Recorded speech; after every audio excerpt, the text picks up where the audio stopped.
I hope I'm doing well. Following through with what you've done for everybody. The legacy is priceless. And I know na medyo tinarnish ka ng konti, but I'm working my I'm working so hard to get back on track. And I think you're gonna be proud of me. Save a beer for me when I get there.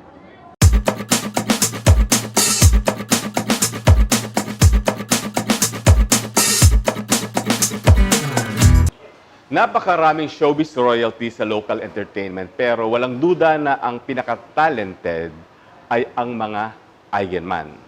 Sa episode na ito, kasama namin ang isa sa members ng Eigenman clan at tutulungan niya tayong magbuko sa kanyang mga magulang, kapatid, pinsan, kamag-anak, pati mga ex. Lahat yan, ibubuko niya. Kaya with us, in this episode, one of the most brilliant, probably the most brilliant Eigenman, Sid Lucero. All about the Eigenmans. Okay. Ilan ba ang members ng Eigenman family na nag-showbiz? Ano nag-showbiz? Kala ko lahat-lahat. Hindi, Baka sige, may lahat-lahat kaligtaan muna. ako. Lahat-lahat muna. Lahat-lahat Matapos muna? pa tayo in 1 hour. One, two. Hindi ko alam. Showbiz. Grandparents. Parents. Kids. Kids of Tito Mike. 13. Oh, I tapos, think. And you're not counting pa the in-laws. Wala pa yung in-laws. And- That's just the and- kids. And the outlaws. Wala pa yung marami kaming outlaws. Daddy. Gina Anahar, Yeah, Jackie marami. At what age mo na properly pronounce yung surname mo? I think I always pronounced it well. Even as a child? Yeah. I think that is the one thing na sinigurado ni Dad na magawa namin ng maayos. Kasi during that time, wala pa nakakasabi ng Eigenman eh. That's why Mark Hill, Michael De Mesa, Sherry Hill, walang Eigenman eh. I think it was the generation of Ryan, Gabby, and Andy that made it like a household thing, di ba? Ako kasi college na nung nalaman ko yung Eigenman pronounce eh. Eigenman, Eigenman, yeah. Sa school, Yeah. favorite yan. Pero sa school, they were able to pronounce Eigenman. Eigenwoman ako, at saka Eigengirl sa school. Bakit? All boys school. Kailangan ng tuksuhan. Eigenwoman, Eigengirl, Eigen other derogatory terms. Pero sino bang first apo? Ryan. Ryan was the first apo. Ryan Eigenman is the Okay. first apo. Speaking of Gab, Ryan and Gabby, halos sabay sila. Parang 1 year apart or months apart. Yeah. Okay, ito na. So, sino ang, nung mga bata kayo, sino pinakamakulit? Ako ata eh. Ako yung nakikipag-away tapos magsusumbong. Ako ata yung makulit eh. Yeah, cause si Ryan, Jeff, and AJ, they're very like Tito Mike. Very steady, very calm. I think I got my dad. Sobrang kulit. Tapos si Ryan, si Gabby, yung pagkakulit niya is his humor eh. Ako yung physical. Ako yung makulit niya. Sino lagi mong kaaway? Nung bata ako, si Gabby. Kasi it's not my dad, it's his dad. But it's my dad, not his dad. Ganun yung away namin. Why are you calling him dad? He's my dad. No, he's my dad. Kasi iyakan na yan. Di namin maintindihan eh, bata pa lang. Sunod si Jeff. Because we're only 11 days apart. And I remember my very first sparring experience, tinuro niya sa akin yung ibig sabihin ng uppercut. Hindi ko makakalimutan. And we've been like fighting ever since. Yeah. But sports. Yeah. Pero, madalas pa kayo mag-get together nung bata kayo? Yeah, especially when Dad was alive. Especially nung marami pa sila nandito. And Tita Cherie was still living here. Si Tita Cherie yung lagi nag-host. Tapos si Dad yung magluluto. Saan ang bahay ba ni Sherry that time? I think it was Valle. Valle or Residencia. Yeah, marami. Lagi si Tita Shea nag-host eh. Tapos Spanish dishes lagi. Spanish or Filipino, depende. Depende kung sino yung pupunta. Sa ano to. Tapos, sino pinakamasarap na yung looking forward kayo na putahe na dinadala? My dad is an amazing cook. My dad is an amazing cook. May restaurant. Yeah. But when Tita Shari cooks, she can cook. Ang hindi ko pa natitikman na food is alam ko is kay mama. Or, kay dad's mom, mama. But I know that most of dad's recipes are hers. Kaya, si dad talaga. Kanino mas close? Kay uncle o kay auntie? Pareho. Pareho, but I think I am able to converse with Tita. Pareho. I have had more late night conversations with Tita Shari. With Tito Mike, I actually go to him more for... He's my dad now eh. And when dad left, siya na yung dad ko eh. But I haven't been given a chance to ask him for advice. When I was younger, Tito Mike, I heard this about something. What do I do? Tito Mike, si dad's like this. What do I do? Tita Shari, what's wrong with my dad? Yeah. So, sino pinaka-bully? Bully? Yeah. Sa amin yung sa generation ko, Sa lahat. Gabby or dad? Gabby or dad? Ang bully. Yeah, but Gabby kasi is a pilyo na bully, yung mahilig mang asar. And it's all words, everything's words. Si dad is the same thing, pero mas grabe mang asar si Gabby. Hindi tumitigil yan. Ako pinakamabait si Gabi. Iba yung bully niya eh, lambing niya is bully eh. Yung lambing niya eh. Teka, pinaka-responsable. Ira, Andy. Ang pinaka-responsable. For me Ira, Andy. Pinaka-irresponsable. Ikaw pa rin. At saka si dad. Ako at saka si dad. But I love him. But I love him. Sige, pinakamabait. Akala ko si Gabi, pero... I would have said Gabby. Pero kung bait lang ni Gabby yung pag-uusapan, we all have it. I think we all have it. But he is the most accommodating to everybody, including strangers. He is just, I don't know how he does it. Kahit sa taping, 2 o'clock ng umaga, he's still entertaining and making sure everybody's okay. I think it's a social standard of bait Gabby. Lahat naman na Eigenman mabait. Yeah. Sa lola. Everybody Hanggang naman. sa mga, outlaws. Oo. Everybody. Mga sister outlaws na mabait. But I think Gabby is the sweetest in terms of to everybody. Okay. Kasi ito na. Punta tayo sa pelikula. Sinong to? Bakit nga ba ang mga Eigenman walang takot when it comes to mga sex scenes, nudity? Wala talaga. Except for your lolo and lola. Yeah. Yeah. I think it's because of the way we were brought up. Hindi naman kami in-expose sa mga ganyang pelikula. In fact, I remember being sent out of the room every so often. Even though during that time, wala pa tayong ratings eh. But I've always been exposed to art books. My favorite books in the encyclopedia and the childcraft is the biology group, by the biology book. So I think when I grew up, nudity was like nothing. My mom was a model. She would wear clothes on the ramp, which walang underwear, and it was very free-flowing. And it was never introduced to me as a sexual thing. It was beauty in its most purest form. The less clothes you have, it's just appreciating a woman's form. And I think that's why we don't care. At saka naniniwala kami na, I'm speaking for everybody, that we're in a weird stage now of what is being censored and what shouldn't be censored. We'll censor everything on movies, but statues in the middle of the road or in a hotel room are fine. But if you depict a girl looking at herself in the mirror and she's looking at her where her breast once was, that's considered one breast exposure. That's strange. That's not even sexual. It's a woman mourning the loss of her womanhood, di ba? This actually happened. And so I believe, that's why I do things like this, because I believe that censorship doesn't work. And I think it's about time that we separate nudity from sex. It's very different. But you've seen yung mga movies ng Yes. uncle mo and your dad. Yes. So, sino ang mas bold? Yung generation nila o Daddy. generation nyo? I actually asked Tito Mike this one recently. Tito Mike, how do you do your love scenes back then? This is what he said. You know what, Timmy?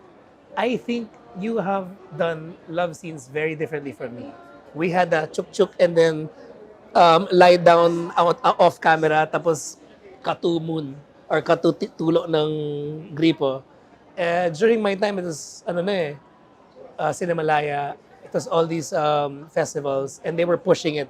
Realism was a thing, and to me, I really feel like that's what film is. It could be a caricature life, or it could be you actually taking a photograph of it and then capturing it, making it as real as possible. And I really don't believe that penis means sex. I really don't believe that capturing sex and showing it on screen necessarily has to be sexual. I don't think so. Like, for example, this movie, only one scene was with consent. The entire film. Just one. The rest was non-consensual. It was prostitution. It was rape. And if people still get turned on by something like that, then there's something wrong. Things that happen in real life that we do not like to happen. We don't want this to happen. But we don't have to be like, oh my God. Diba? Hindi natin kailangan nun. So in other words, nagko-concede kayo na mas bold talaga yung generation nyo. Nowadays, Okay, I think so. sa generation nyo, Pero wala tayong pene. May pene na ba tayo ngayon? Meron na, di ba? May pene sila nun eh. meron, pero hindi naman na-involve ang ang dad mo at saka your uncle. Wala Ay, di ko alam, di ko alam. No, they were not. Ah, talaga? Good. They were not. They were both, but not that. Eh, You know? okay. In their defense. Okay. I will come to their defense. Thank you. I love that. No. Wait lang. Thank you. I come from that generation. Pero yung sa generation nyo, who's the boldest now? Because of Virgin Forest. Virgin Forest, Hands Viva down. Max, yeah. Sige. Okay, ito pinakabalbon. Ryan. Kasi pati babae. Yeah. Balbon sa inyo. Yeah. Sino? Ryan. Pag nagtanggalan ng pantalon yan, para siya naka-chaps ng pang-cowboy. Yeah. Para siya nakapantalon pa rin. Kasi pati si Sherry, ang arm siya is full of Yeah, pero small lang. small lang. But I've never seen Tita Sherry with hair. Lagi siyang groomed. Well-groomed yun. One thing about the EIGENMANS, well-groomed lagi. Okay. Sige, pinakamatampuhin. Tito Mike. Paano magtampo si Mike de Mesa? Like this. Quiet. Hindi ka nakakausapin. Tapos kapag hindi na niya kaya, I'm tampo with you. What? Next time na lang, you greet me on my birthday. Parang ganun. Suwabe lang. Just in case, okay, if let's say marriages fall apart, how do you rally behind each other? We never pick sides. In fact, I've noticed this of all my family members. If, let's say, I went up to my brother and said, we split up. So stupid. My brother would be like, what did you do? They always find out what's wrong and they always try to find out both sides. Hindi kami nagpaano. Kasi once you're married to us, you'll always be part of us. Eh.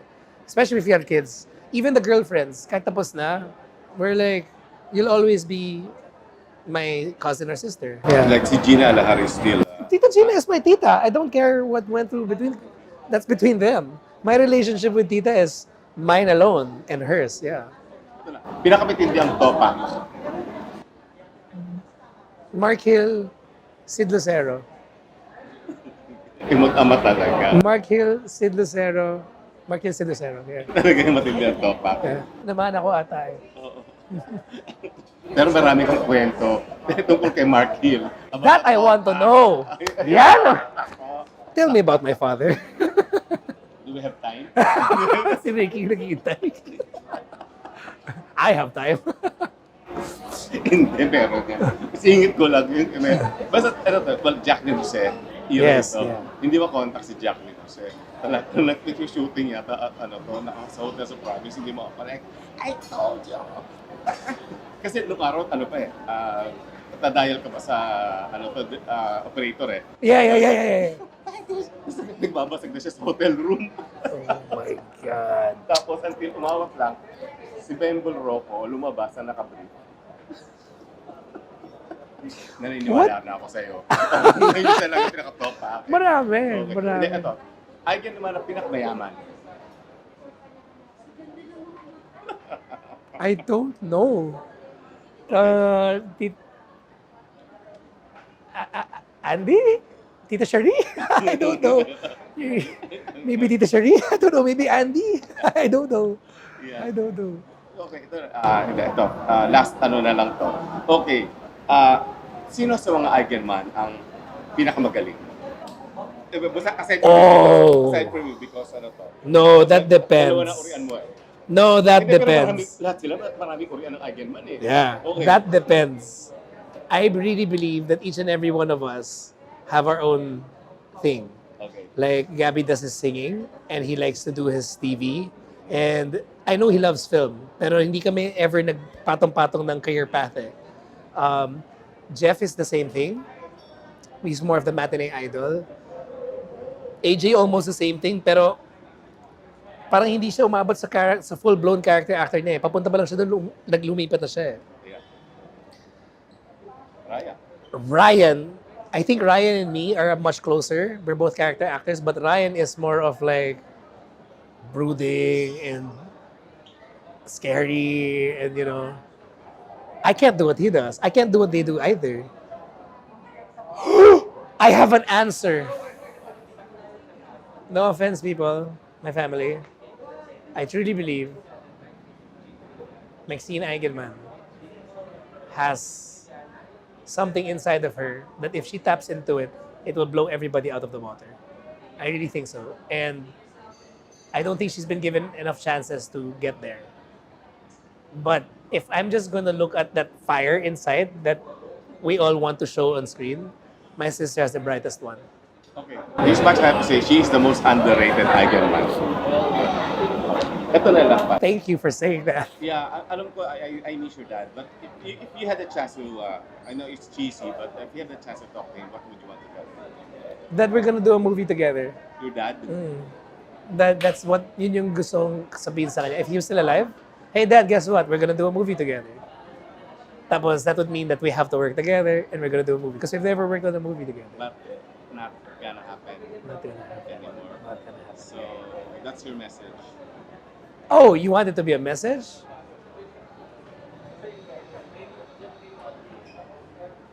I hope I'm doing well. Following through with what you've done for everybody. The legacy is priceless. And I know na medyo tinarnish ka ng konti, but I'm working so hard to get back on track. And I think you're gonna be proud of me. Save a beer for me when I get there. Ralph Eigenman, Mark Hill, yes, he is doing very, very well. That much I can assure you. Thank you. And we will take care of him. Okay, thank you so much. I love the Eigenman. That's it? Your lolo and lola. This is like the longest and most bitin interview I've had with you. Most ba? Longest and most bitin. Kasi ano eh, a lot of people are still waiting eh. Thank you so much. I really enjoyed that. Thank you.